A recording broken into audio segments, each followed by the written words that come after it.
Okay, good morning, gang. Sorry about the late start today. We had a late night last night, and it's all rainy here this morning, so it's a little bit hard for us to get up and get moving at the normal speed. But I'm happy to be here, and today we're going to continue talking about functions. We're going to see a little bit, a little bit more from chapter 2, specifically section 2.2 is information, how to get information from the graph of a function. So there's actually quite a lot to cover in this section, so let's go ahead and begin. Let's get a few baby toys off the desk.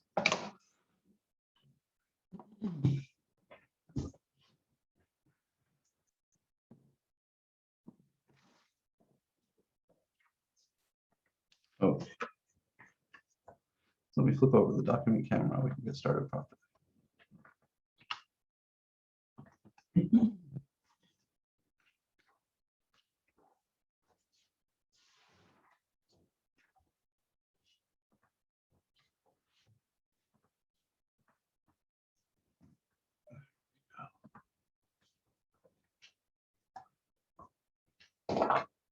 Okay.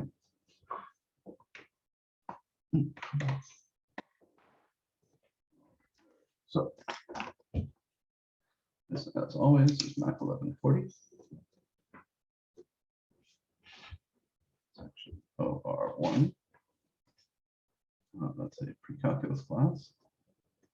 And today is the 1st of September, 2021.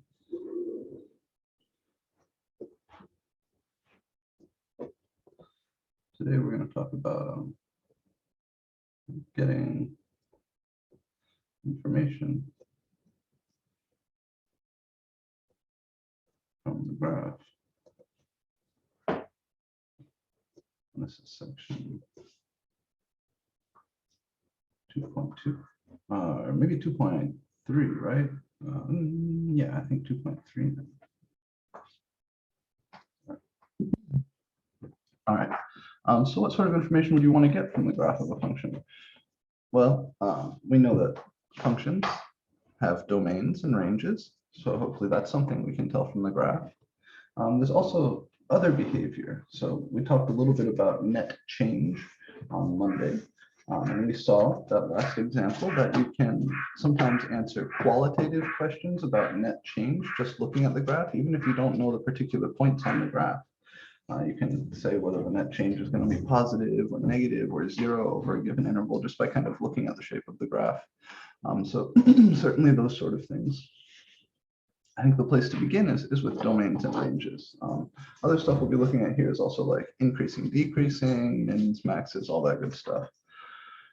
And then we will come to, was it John, or was it somebody else who asked me on the first day, can we solve those inequalities graphically?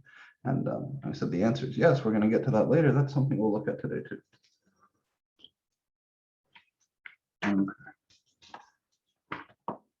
Let's do it. Maybe I'll say recall domain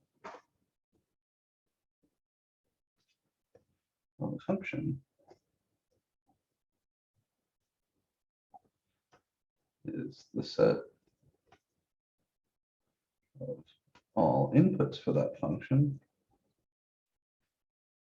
And inputs, when you're looking at a graph, are x values.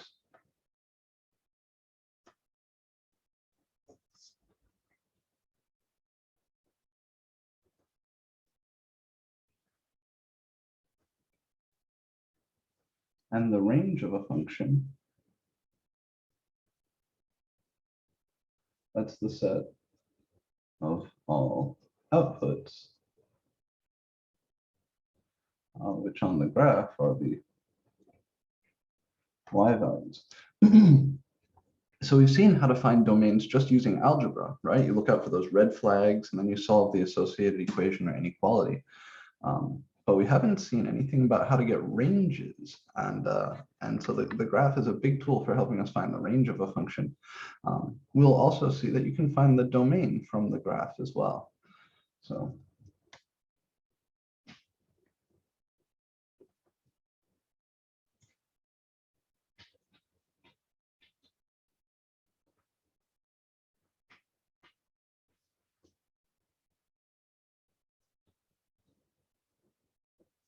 Let's see if we can get the domain and range of a function from its graph. I'm going to use a piecewise function just to kind of make things interesting.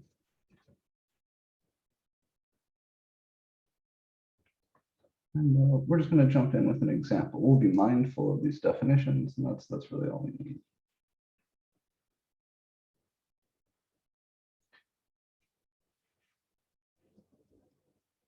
Okay, let's do something that's not too wild.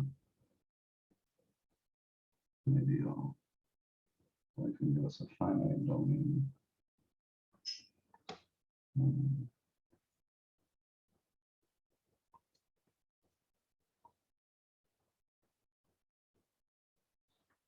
How about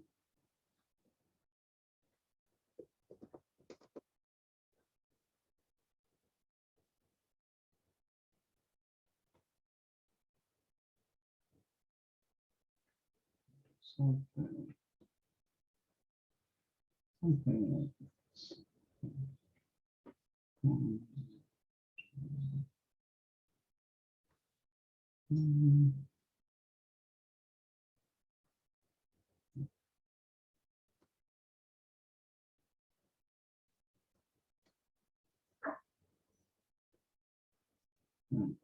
And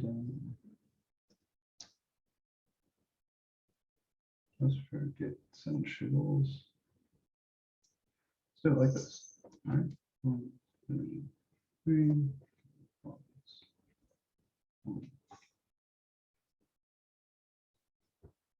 2, 3. All right, so here's a graph. And I'm going to kind of show you a general way to get the domain and range out.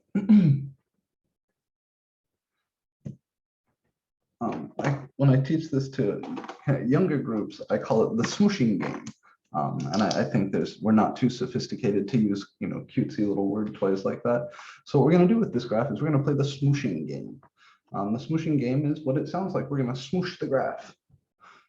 In particular, to get the domain, we're going to take the graph and smoosh it onto the x-axis.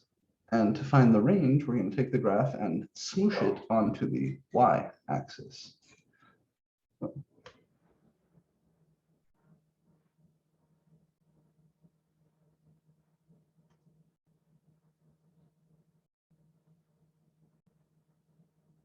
I don't think smoosh is an actual word, but smoosh the graph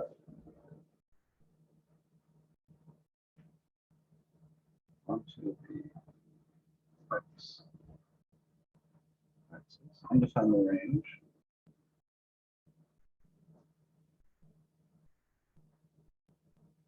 Smoosh the graph onto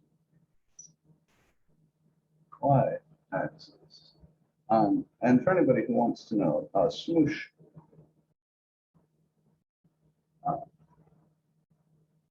the real word for this is project. If you've seen the word projection elsewhere in geometry or physics, when you talk about decomposing like a force vector into its x and y components, project onto the x and y coordinate axes, that's what we're doing here, right? Smoosh is just a cutesy way of saying project onto the x-axis, so project onto the y-axis. So check it out. I take this whole graph and I smoosh it down onto the x-axis. So this point is going to get smooshed to here. This point is going to get smooshed to here. This point is going to get smooshed to here. You can kind of see where everything ends up. So this guy is going to hit this. This portion of the graph in here is going to get smooshed, projected onto this. This open hole here doesn't have a point. So if there wasn't this piece up here, if I was just smooshing this portion of the graph onto the x-axis, this would get a parentheses or an open hole. But there's this point above, which is going to come down and hit right here. All the way out, this portion of the graph is getting smooshed onto here. All the way out, all the way out. And then this, again, is open. There's no actual point there. And the result, if you look at the interval that I've sketched down on the bottom or shaded down on the bottom, is your domain. You just swoosh the graph down onto the x-axis and be mindful of what happens at any open or closed points. Be, careful smooshing. All right, so the domain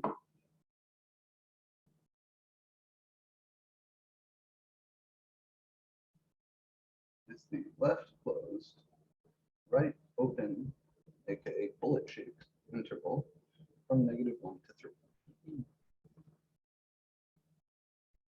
Are there any questions about where this domain is coming from?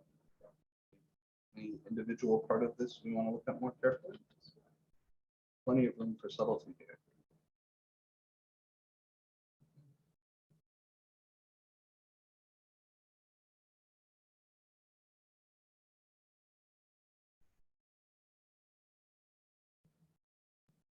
I know it's early, but try to at least think along.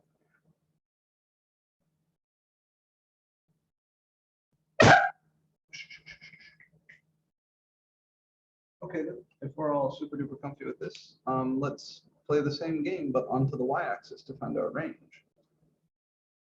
So what I do now is I imagine welcome to a hydraulic press channel. I smoosh onto the y-axis. So this guy is actually going to get smooshed in over here. This guy will get smooshed in over here. And kind of everything in between this portion of the graph here is going to get smooshed onto this portion of the y-axis. This guy is going to hit the one. This portion of the graph is getting smooshed onto the same part of the y-axis, and then this part is coming up here. Now there's a point down here at the origin. 0 does get hit, so I put a closed bracket here.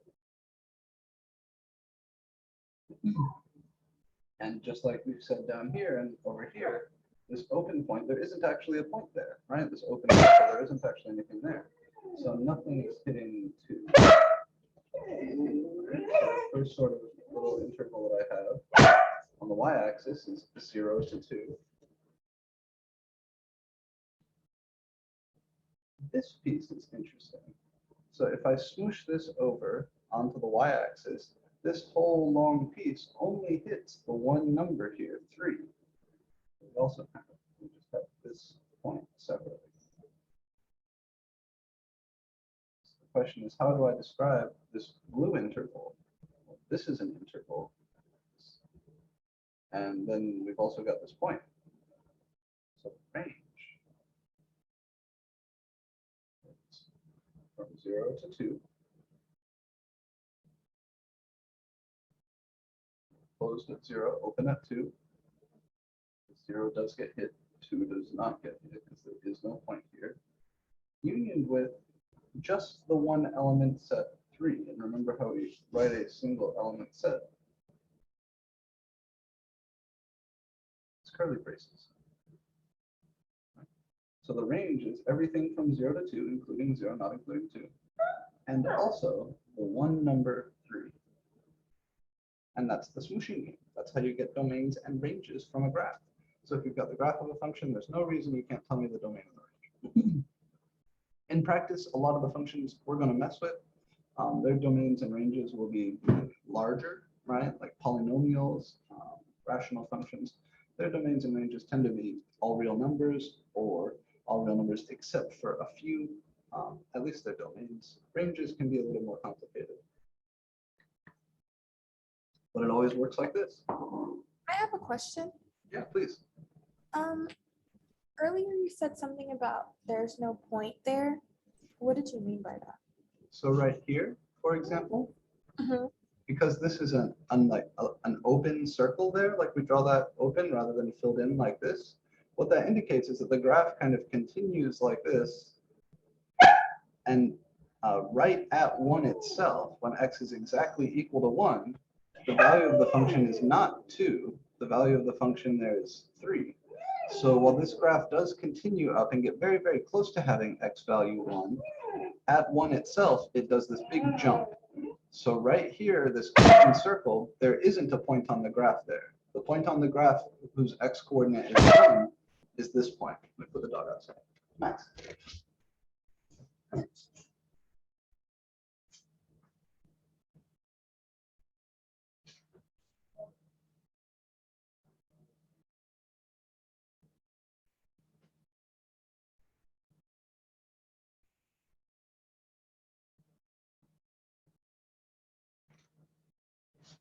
Yeah, so I apologize for the interruption there. Was that clear? Does that make sense? Yeah, it does. We can think about it up here in the same sort of way. Like if I want to list a bunch of points that are on the graph up here, certainly 2, 3 is right here. 2.5, 3 is right here. Even if I were to come in like right here, we've got something like 2.99, 3. But right here, there is no point on the graph.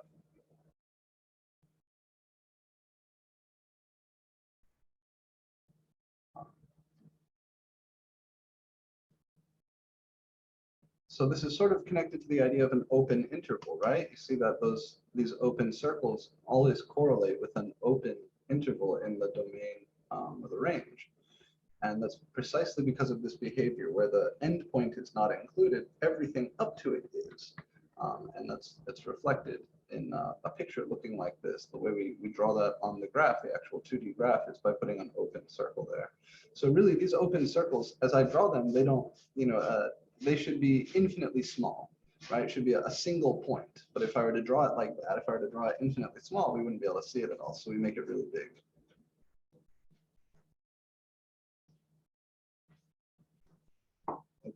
I have another question. Yeah, please. So since the domain is -1 to +3 because there's that second line, and if that second line that was above were to overlap headed more towards the y-axis, would that still, like, even if that overlaps? So that's a good question. First, let's just pretend like that's the case and ask what would that do to the domain and range. So imagine I pick this whole line segment up and shift it to the left 1 unit. So it sits right here now, right? It goes from 0 to 3. What would that do to the domain? Well, that would bring this guy over to here. So our new domain would then be -1 to 2, closed on the left and open parentheses here. It wouldn't change the range at all. The range would stay exactly the same because whether where this thing is horizontally doesn't affect what gets hit when you smush it onto the y-axis. I'm not moving it up or down, I'm moving it left or right. And when we smoosh onto the y-axis, we're just pushing everything straight over.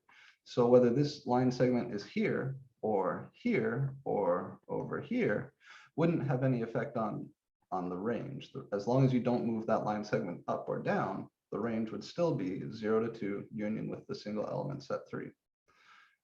So Olivia's question there was really good. I like that. If we change this, what happens? Is that possible? So overlap with the range is certainly possible, like down here, right? This portion of the graph is hitting this portion of the y-axis, and this portion of the graph is hitting that same part of the y-axis. Can we have overlap like that with the domain ever? No, Correct. Why? because then it wouldn't be considered a function. Perfect. Yeah, let's imagine you send this line segment over, right? If I move that, so now that line segment runs from 0 to 2, we ask, for example, what happens when x is equal to 1/2? Well, when x is equal to 1/2, y would be, whatever this is, you'd have this portion of the graph here, but then you'd also have a portion of the graph here. So the input 1/2 would be getting mapped to the 2 different outputs, whatever this y value is, and also 3. So you can have overlap with the range. That is something that happens where multiple parts of the graph get smooshed onto the same part of the y-axis, but you'll never have overlap with the domain because by definition, a function sends every input to one and only one output. So when I specify an x value, there can only be one part of the graph associated with that x value. Otherwise, we would be sending that x value, that input, to two different outputs with the function f, which is not allowed. That would not be a function then. And then if you moved that line over one, you would then have a completely different set of numbers, right? The only reason why they're connected is because they're both over one on the domain, right? I want to make sure I understand the question. So if I move this line segment right here over Hard to where? do. Okay, so if I move that over to here, Yeah, then it would be a completely different set of numbers and they would have a union, right? the domain would be different then. Yeah, you would have the Okay. -1 to 1 portion from this part of the graph. And then you would have like 2 to 4 if you shifted this over to the right. So yeah, that would change the domain. That new domain would be left closed, right open, -1 to 1, unioned with left closed to right open, -2 to positive, or +2 to +4. And then how is this a function if technically, is it because this isn't that the first line, the one that goes down to 0 is technically open? Is that why? Because there's not actually a value there, but if it was closed, would it still be considered a function? Good questions. Yeah, if this was closed, this point right here, if this was filled in, then this graph would violate the definition of a function right at x = 1. So one of these two has to be open because they're above the same input, and we cannot map that one input to two different outputs. So either this one has to be open or this one has to be open if they're going to sit right on top of each other like that.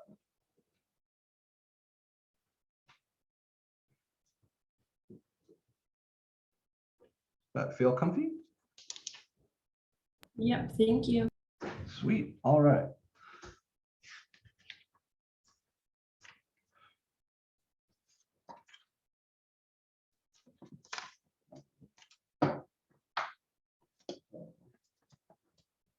Next. Remember, we know how to solve the inequality. I think the example we used was 1 minus 3x is less than 7, something like this, algebraically.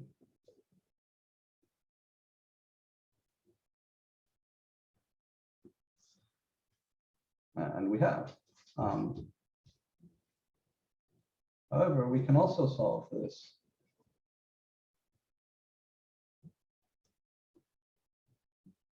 and other inequalities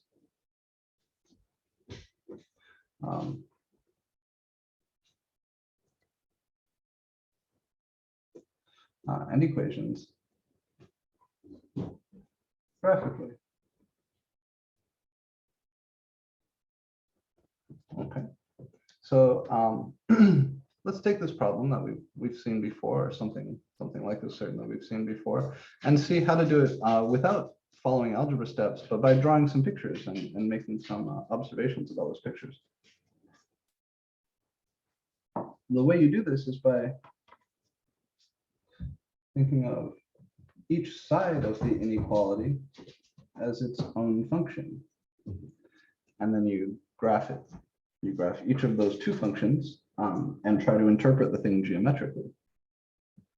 So if I call this f, and I call this g,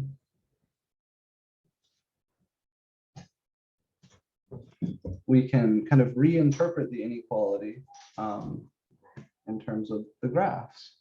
Let's do that.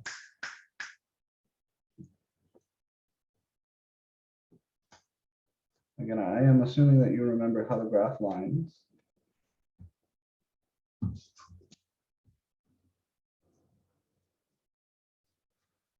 So 1 minus 3x, that's a line with y-intercept 1 and slope -3.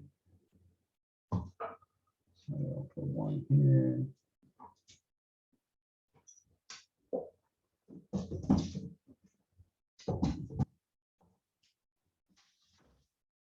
Okay. So we go from our y-intercept, let me graph this one in purple. Our slope is -3, so if I go over 1, then I should go down 1, 2, 3 here. I can do the same thing over here. If I go left 1, I should go up 1, 2,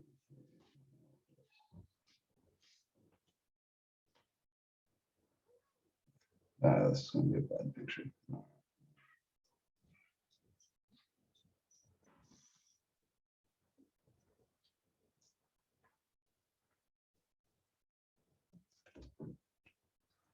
And g of x, so here's the graph, f of x equals 1 minus 3x. The other one is just y equals 7. Come up quite a ways for, this is supposed to be 1, 2, 3, 4, 5, 6, 7. Extend this a little bit.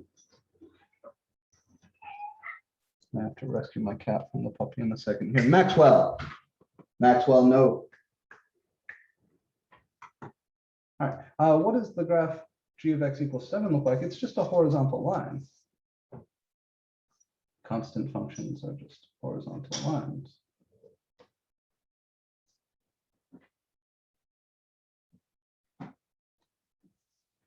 So here's the graph, g of x equals 7.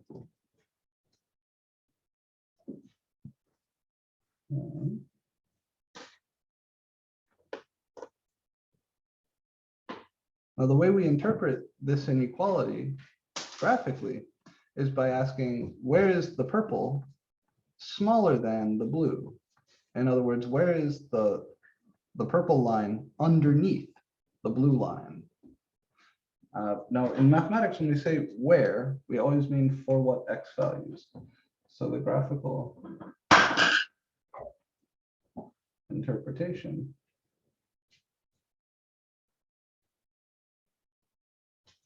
is where is f of x under or below g of x.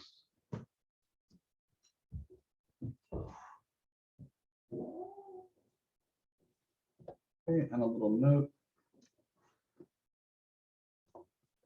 The word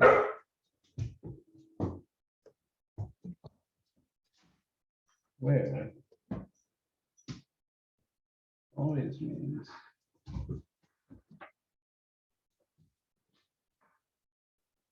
what x values or inputs.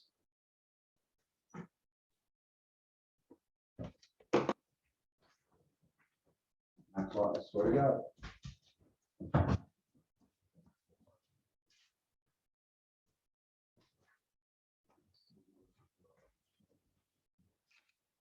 Okay.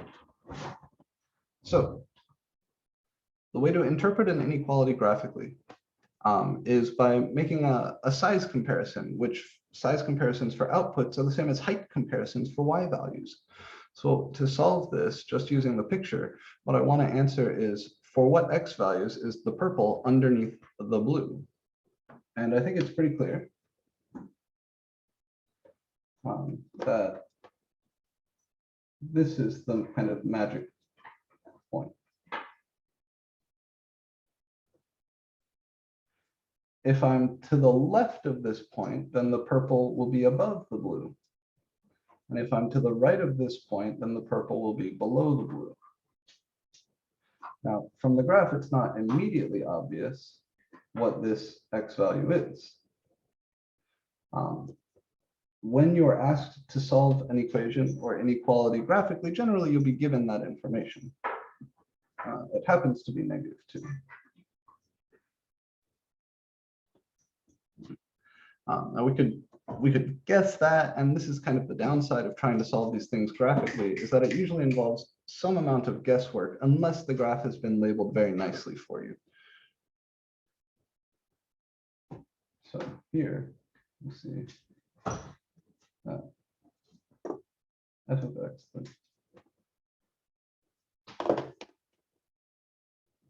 under g of x the interval Well, to the left of this, the purple is above. To the right of this, the purple is below. It's a strict inequality. So that point where they touch is not interesting. So we're just going to take everything to the right of 2. The point where they touch is not a part of the solution. So that would be on the interval -2 to infinity.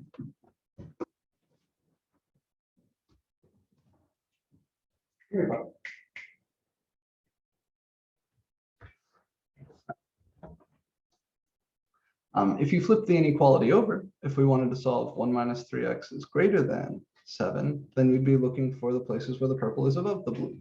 The general picture is this.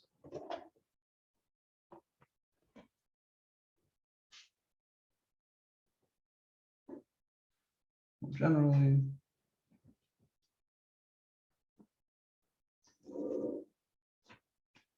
two functions.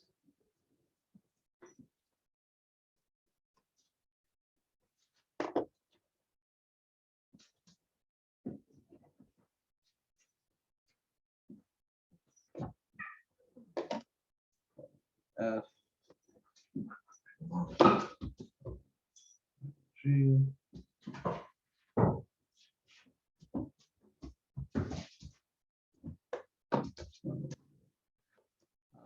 and maybe over here I'll just call this A.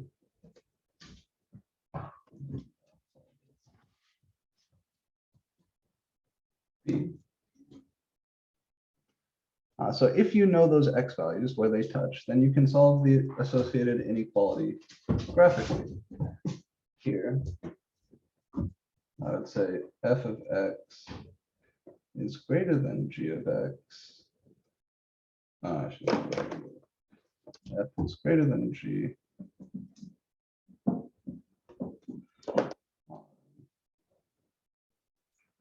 The interval from A to B, right? Because between A and B, the purple is above the blue.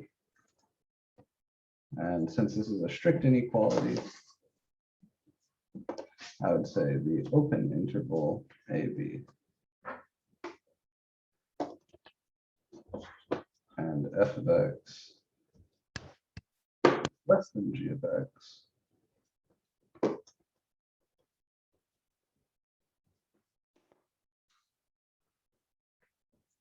Well, so where is f below g? Where is the purple below the blue? Anywhere to the left of A and anywhere to the right of B. And if I take any particular x value here, the point on the purple graph is beneath the point on the blue graph.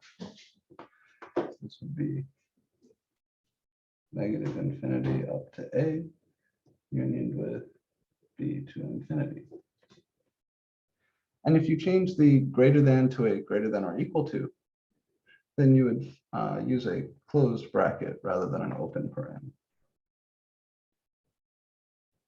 Similar down here, if you change this less than to a less than or equal to, we would have closed brackets on the A and the B themselves. And then finally, we can also talk about solutions to equations here.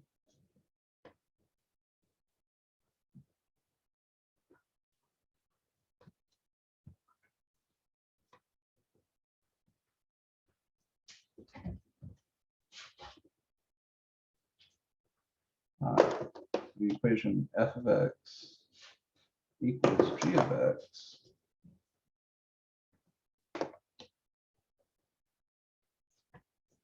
All right, so again, think of the example we did above. You could have 1 minus 3x equals 7. You could think of that equation graphically. And the solution to that equation would just be the x values where those two curves touch. So here would be x equals A and x equals B. So solving equations and inequalities graphically is not bad as long as you have a very good graph. If you have a very good graph, in particular where you can see the intersection points, then you can answer where is f greater than g, less than g, or equal to g.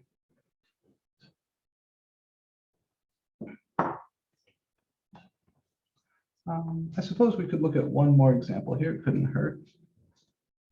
Let's find one where our scales aren't so wonky. Maybe we have a more interesting solution set.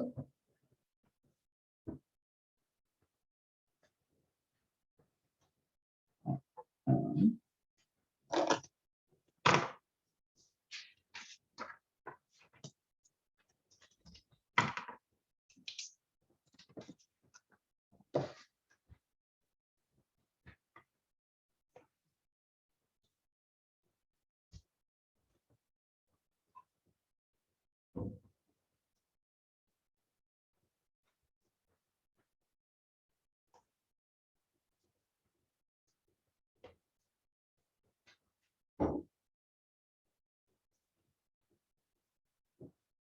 So we're going to solve three things here. We're going to solve an equation and two inequalities.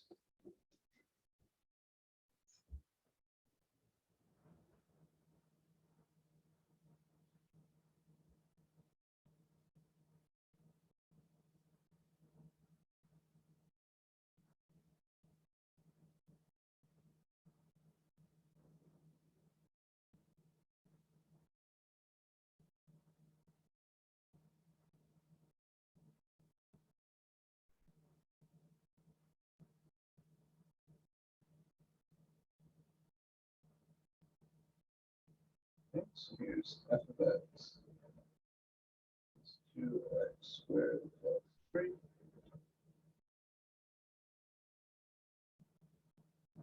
G of x. This is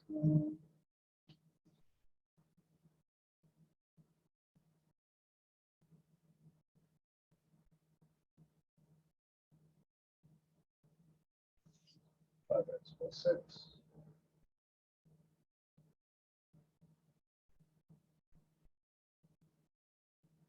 Okay. This x coordinate here, negative 1/2.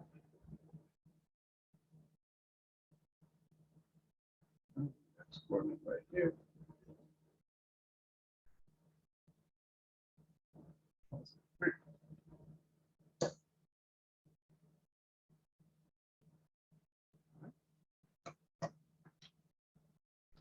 So I want to answer, where is 2x squared plus 3 equal to 5x plus 6? I could answer this by pulling everything to one side and factoring. But they were nice enough to give us these graphs, so we might as well use those graphs and save ourselves the work. What's the solution to the equation?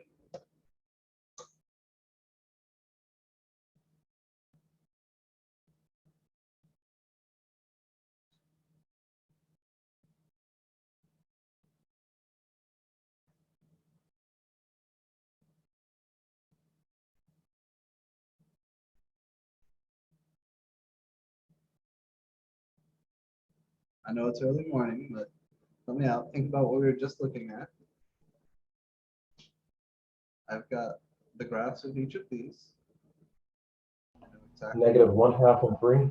Yeah, exactly. They're the x values where these graphs touch.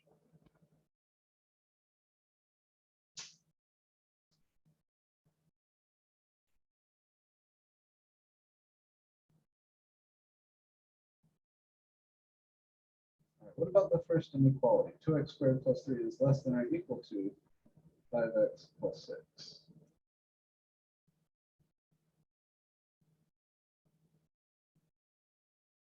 Remember, we're asking, where is the graph of this underneath the graph of this? And by where we mean for what x values.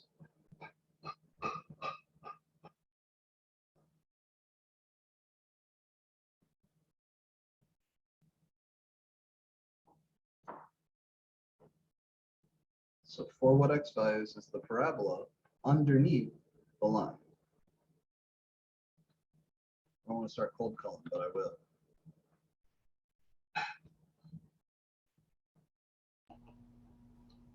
Between negative 1/2 and 3. Yeah, exactly. It's on this interval, right? Here is where the parabola is underneath the line. What are these x values? Well, it's this interval from negative 1/2 to 3. Should I use brackets or parentheses? Bracket. Good, brackets.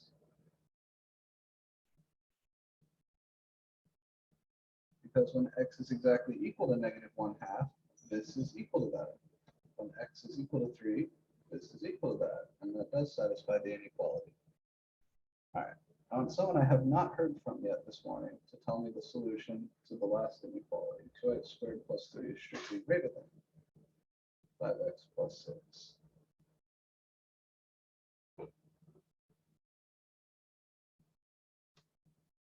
other words, where is the parabola above the line?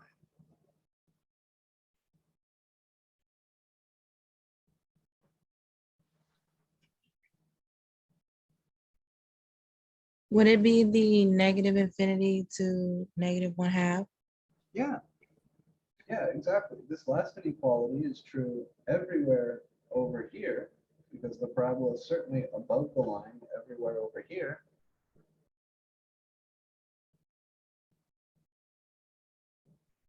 And I'll use open parentheses on both. The infinity always gets parens. The negative 1/2 gets a paren because this is a strict inequality.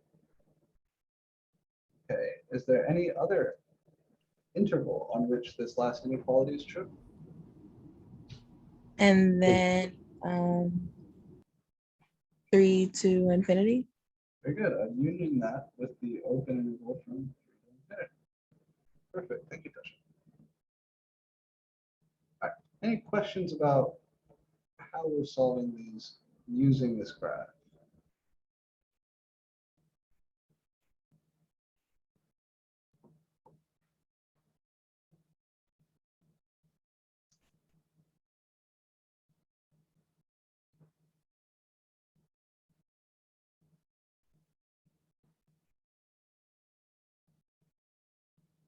Okay. I'm going to make a little note here. A special case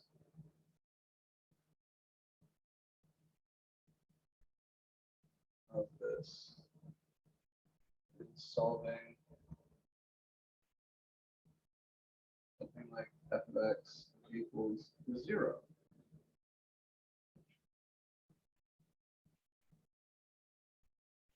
It's finding the x values.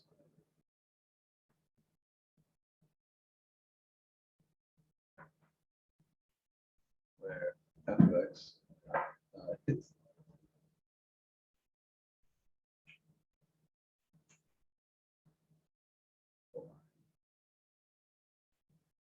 y equals 0.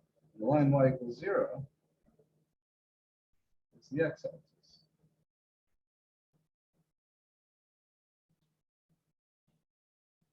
So graphically, if you're trying to solve an equation of the form f of x equals 0, some function is equal to 0, what you're looking for are x-intercepts.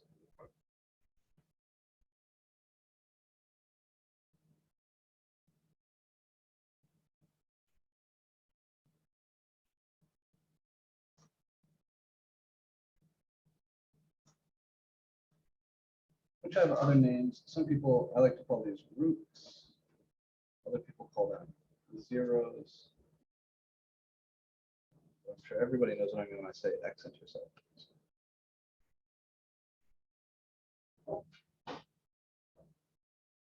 All right.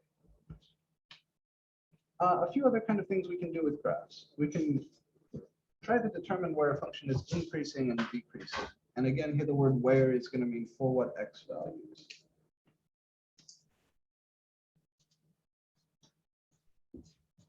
It's probably something you've seen before. But we're going to give this a kind of careful definition. The function f is increasing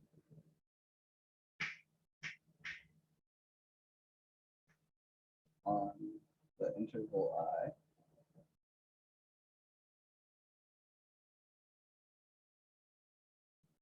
And I here is pretty much always going to be an open interval.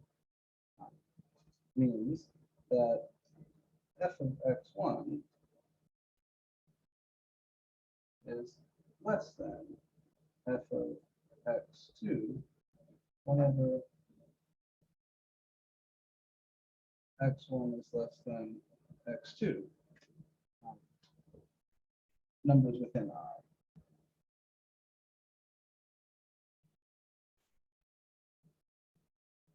I'll draw a picture to help this. The function f decreasing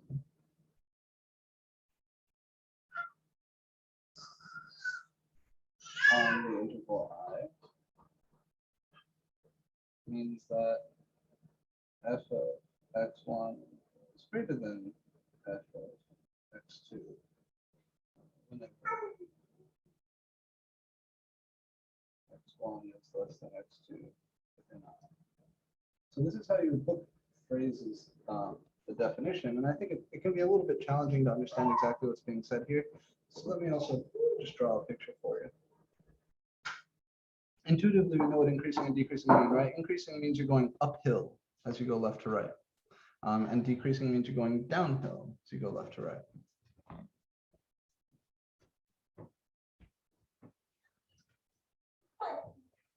Let me draw a function here that is increasing.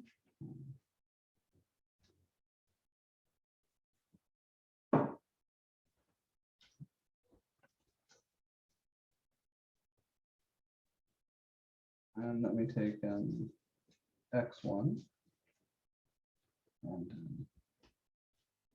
x2. Here is the y value, f of x1. And here's the y value, f of x2. This is certainly an increasing function. We're going uphill as we go left to right. And what you see is that if you have an x1, which is smaller than x2 in your interval, then f of x1 is smaller than f of x2, right? The y value at this first guy is lower than the y value at the second guy. That's all this stuff is saying.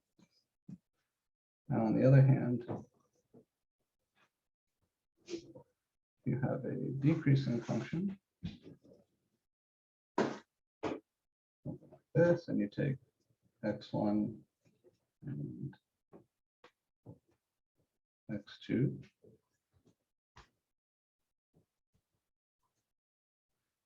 Here, f of x1 is higher than f of x2.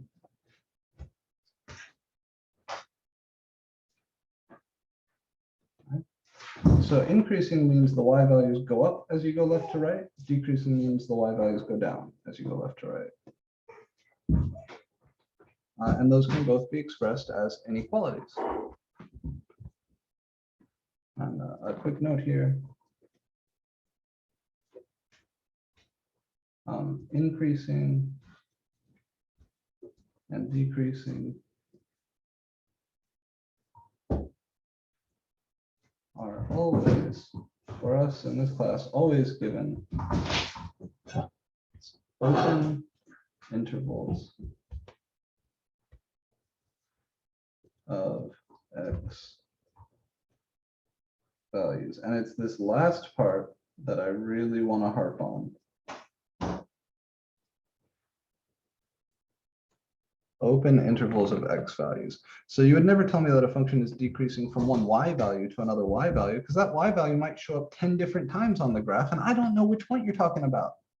But the whole big deal with the definition of a function is that every x value corresponds to only one point on the graph. So when you're trying to tell me where something is on a graph, you give me the x values.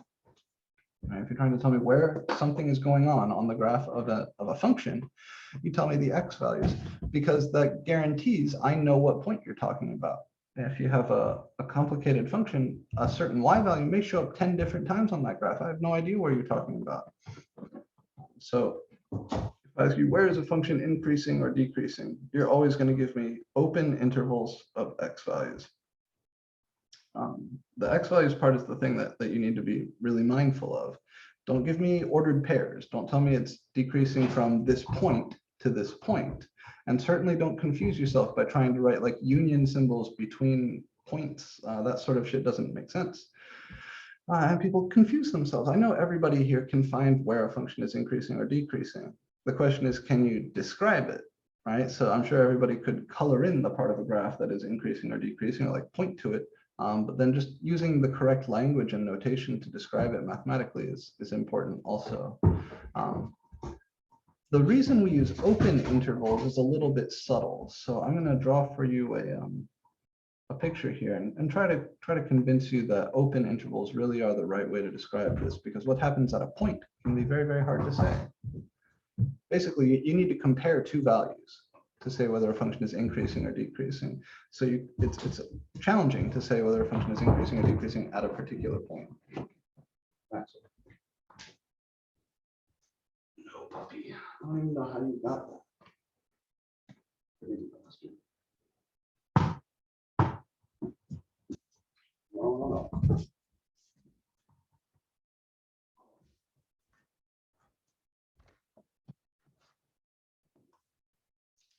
Dog gets stir crazy this morning. Usually he goes to the park, but again, it's raining today. So. All right, so let me try to convince you that open intervals of x values really are the right way to do this, and simultaneously look at a nice example.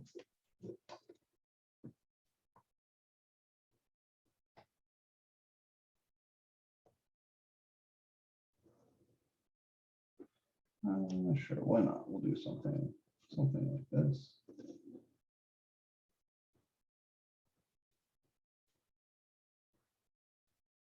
And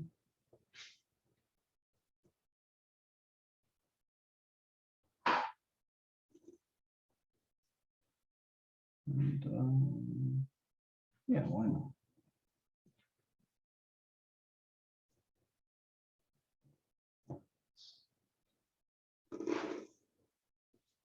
So we do something like that. Oh, I'm going to tag a few specific points here.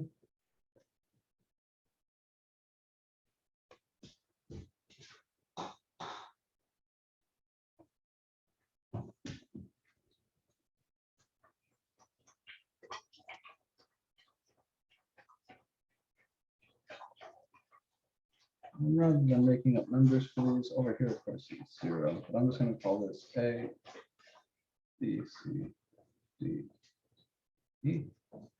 And I want to point out the y values really don't matter. So say this graph is y equals f of x.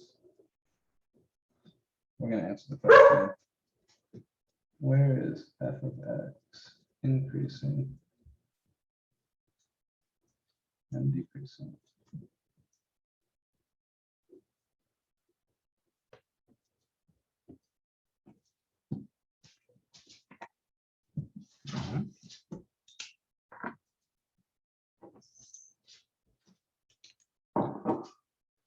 So who can tell me an interval on which this function is increasing?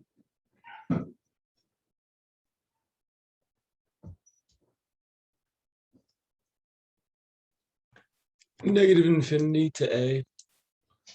Well, I can't really say what's going on over here because I don't have any picture over there. So let's say from 0 to A, right? Definitely this portion of the graph is increasing, right? If I was a little dude walking along the graph here, left to right, I would be going uphill.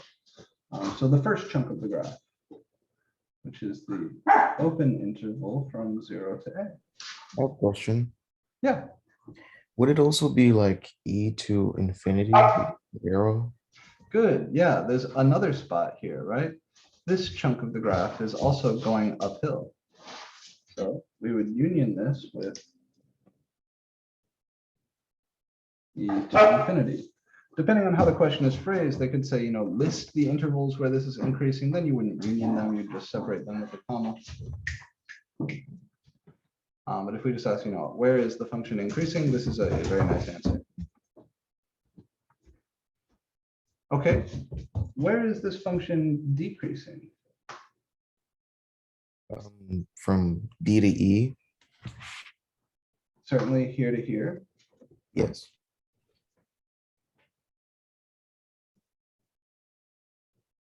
Is there anywhere else the function is decreasing? B to C? Yeah, from B to C. This portion is going downhill and this portion is going downhill. Union this with the open interval from B to C. From A to B and from C to D, this function is constant. it's neither increasing nor decreasing. So you wouldn't list either of these. All right, that graph is horizontal there. It's not doing either thing. Let me try to convince you of the open interval stuff. So we said this portion of the graph is increasing. And this portion of the graph, we would be tempted to say contains this point, right? The point where x is equal to e. But also, we said this portion of the graph is decreasing. And it may be tempted again to say this point is a part of that interval of decrease. Imagine you're walking or driving or whatever along this graph. You're going down, down, down, down, down, and then right at this point, you turn around and start going up, up, up, up, up. At that point itself, you're neither increasing nor decreasing. You're briefly doing neither thing. So we wouldn't want to include this in the interval of decrease, and we wouldn't want to include this in the interval of increase. And really the same thing is true about all of these endpoints, right? Over here, I'm definitely going downhill, but right at this point, I am transitioning from chugging along flat to going downhill. So at x equals b, I wouldn't want to say I am decreasing because it's not an accurate statement. So this is why we always use open intervals, right? You need to be able to compare two values on the function's graph within that interval to say whether you're increasing or decreasing. And at the end points, you just have a single point. You can't compare two values. It's not like I'm going uphill at this point. I'm doing neither thing. I'm in the process of turning around. Okay. Any questions on how we arrived at this? Or what these are, right? To be clear again, these are open intervals of x values. I don't know the y values at any of these points, and I don't need to.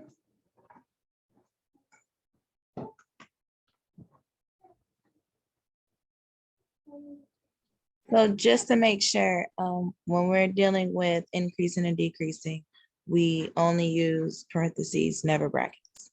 It's true. Yep.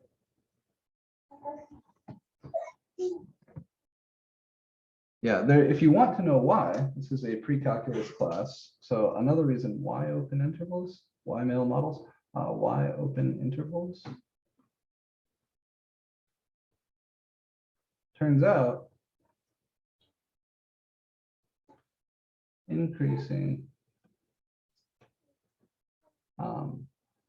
can be thought of as being equivalent to saying some other related function is strictly positive, and decreasing can be thought of as being equivalent to saying some other related function is strictly negative. This other related function that I'm writing with the apostrophe here is called the derivative of the original function. And this is the kind of special function from calculus that returns the instantaneous rate of change or the slope at one particular point. But basically, the intervals of increase and decrease correspond to solutions to a strict inequality. And we know solutions to strict inequalities are always open intervals. That's another way to think of it. If you don't like the at that point, we're doing neither kind of logic. So always parentheses. Okay. The other thing that we need to discuss here are mins and maxes. We haven't talked about mins and maxes yet. All right, good. Right on.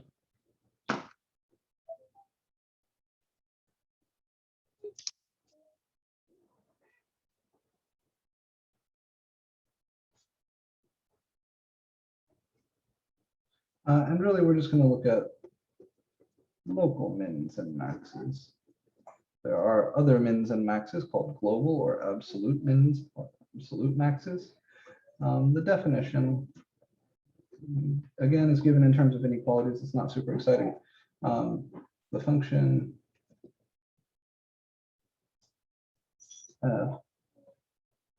has a local min at x equals a means f of x is greater than f of a for all x values close to A. And similarly, we say the function f has a local max at x equals A if f of x is less than f of A for all x values close to A. Your book actually uses a weak inequality for these, which is a strange thing. I'll tell you, this is, I'm going to write the definition here as it is in your book. But just be aware that most textbooks would not use a greater than or equal to here. They would use a strictly greater than. And most textbooks would not use a less than or equal to here. They would use a strictly less than. We've got a kind of bullshit word in here. The word close in mathematics is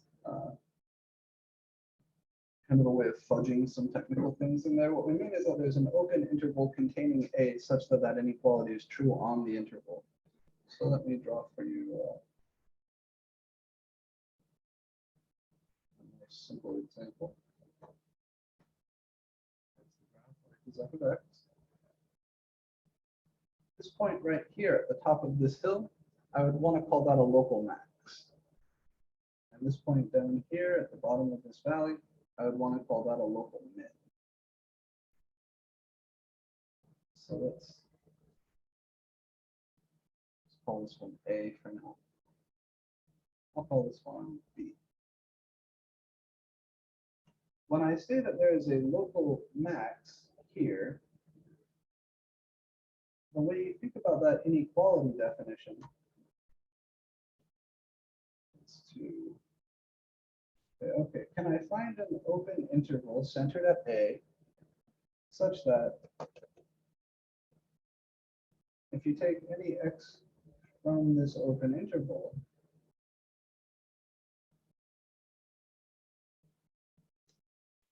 the point here will be smaller than the point here. This is A, comma, f of A. This will be x, comma, f of x. The idea is anywhere this x comes from, as long as it's inside the purple interval, the point here, whose y value is f of x, will be below the point here, whose y value is f of A. So f of x is smaller than f of A for any x value down here, which is close to A itself. So this we call a max.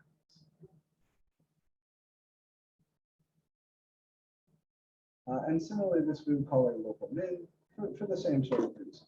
Right? You take any interval, you can find a small closed interval centered at B, such that if you take your x value from within that interval, the point on the graph here is higher than the point on the graph there. This would be B, comma, f of B,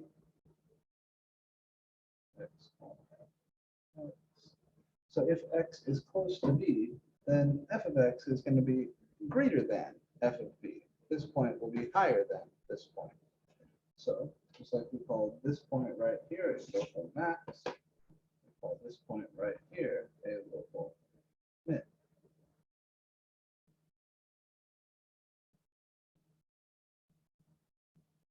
And if I ask you where are the mins or maxes, you're going to give me x values, right? Because in mathematics, again, the word where always means for what input or for what x value. If I ask you what is the local max, you're going to give me the y value.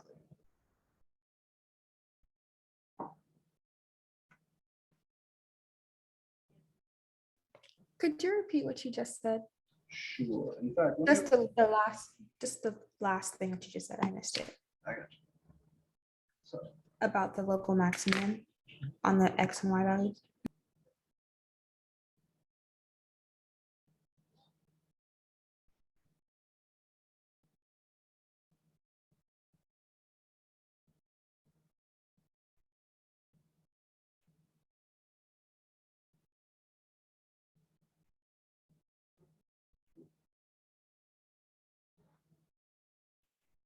So if I ask you where is the min or max, I'm asking you what's the x coordinate? If I ask you, what is the min or max value, then I'm asking, what's the y-coordinate?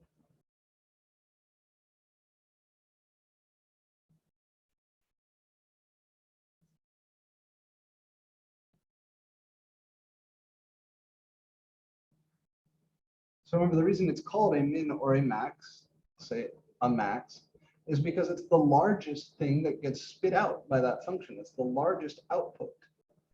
Maybe not overall, but at least, nearby. It's the largest output on some open interval. So if I'm asking you, what is the min or max value, I'm asking, what is that largest output? Or what is that smallest output?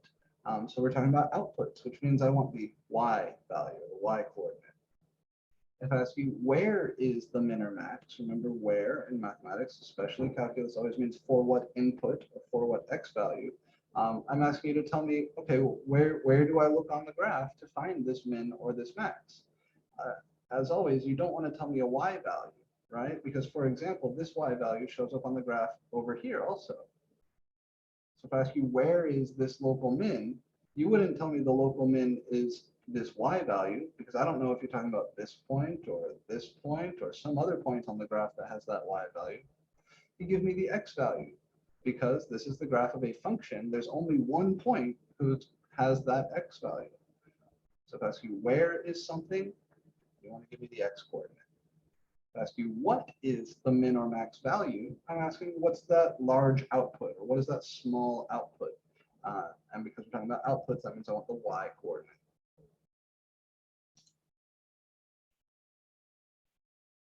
These can actually be a little bit tricky. So I'm going to refill my coffee. We'll take a look at one slightly sneaky example.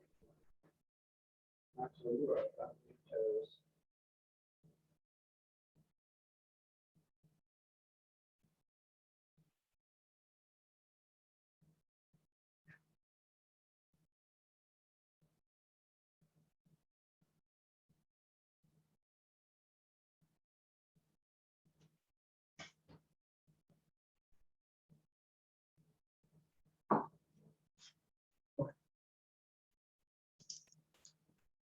the way that these can get tricky is kind of with piecewise functions. If I give you a graph that's made up of some pieces that are not necessarily smooth, then it can be kind of hard to identify mins and maxes. I'll show you a little trick for it.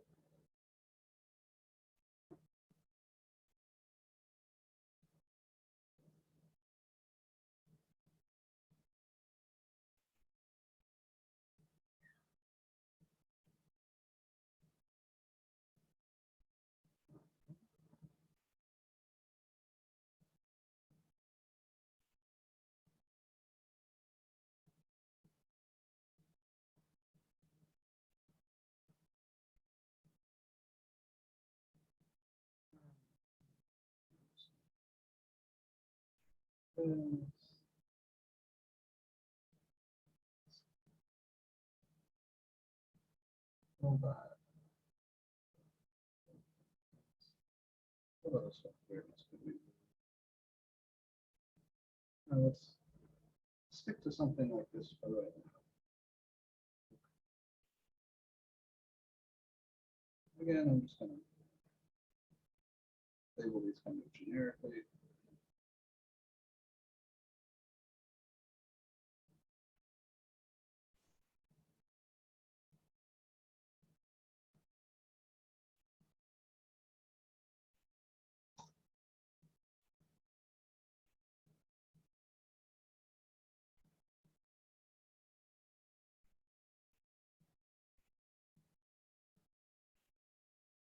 All right, so I want to find any mins or maxes. Here, I'm just looking for the location. Let me say that. Find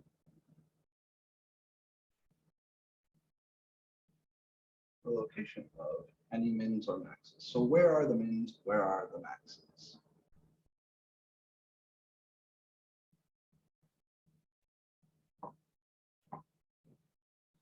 The sort of things that can be a little bit confusing, definitely stuff like this. Really, every point that's labeled here could in some sense be a bit confusing, except for maybe C.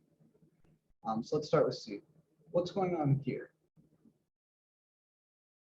It's increasing.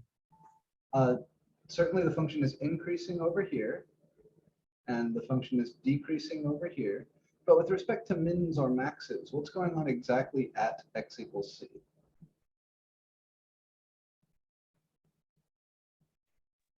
Does it hit its max? Yeah, there's a max there. There's a local max there. Now here's a nice way to think about it. Remember the definition said, nearby. Can you find an open interval centered at C such that that's the tallest point within that interval? Imagine you put a little window around that point. Here's the way you should think about it. Imagine you zoom in and look just at that point and the stuff nearby. So forget about the rest of the graph. Within this little window, is that point the tallest point? Genuinely asking. Is this point the tallest point anywhere in this window? Yes. Yeah, so that's a local max.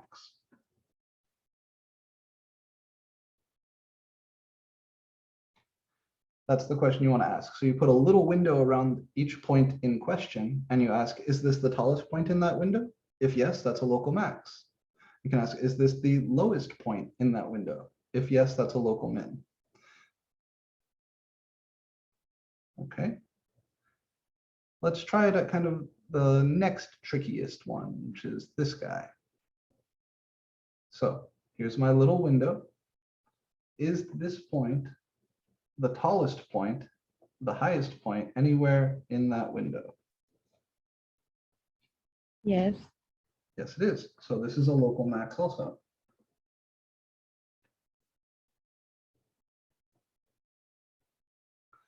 Alrighty. When I look at D over here, here's the point on the graph associated with x equals D. Is this point the lowest point anywhere in that window? Yes. It is, right? So this would be a local min.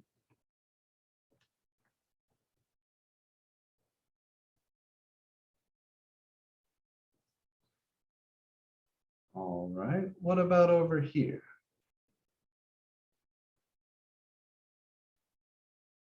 What's going on at x equals B?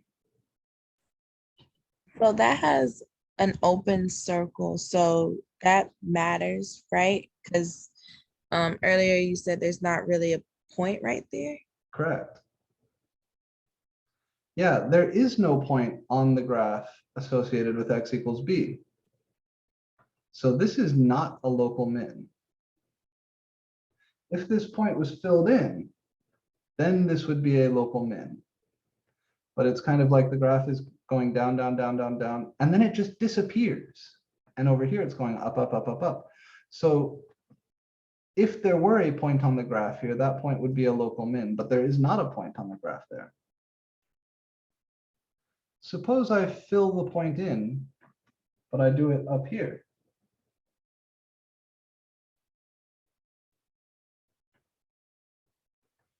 All right, what's going on now? Here's your window.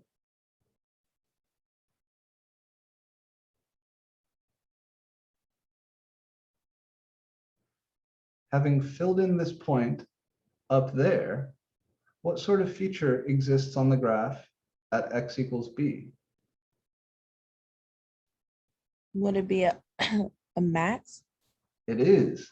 See that filled in point, that is the tallest point anywhere in this blue window. So this is another local max.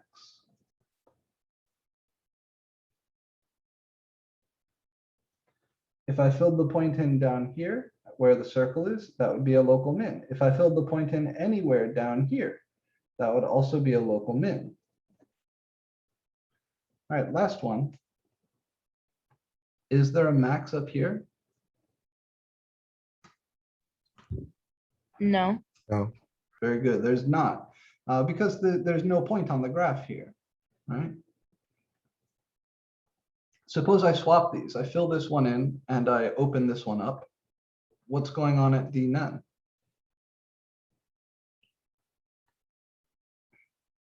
Wait, could you repeat that? I couldn't hear you for a second. Sure, sure. Imagine I swap the role of these 2 points at x equals d. So I open this one up and I fill this one in. Right now it's a local min.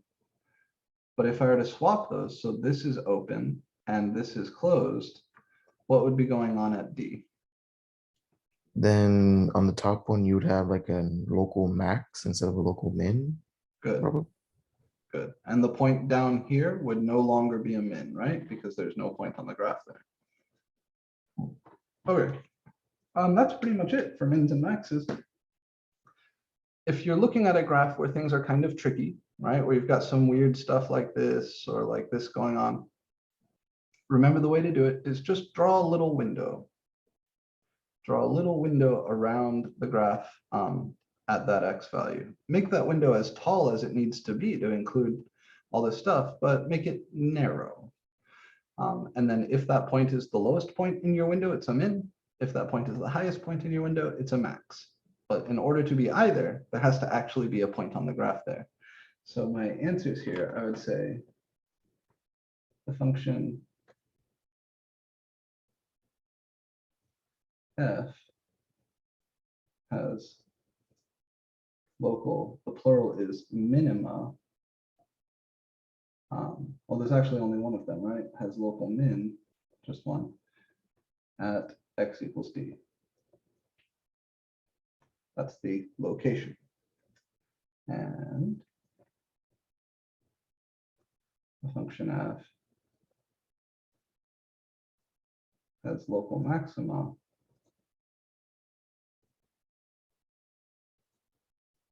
at x equals a, x equals b, x equals c.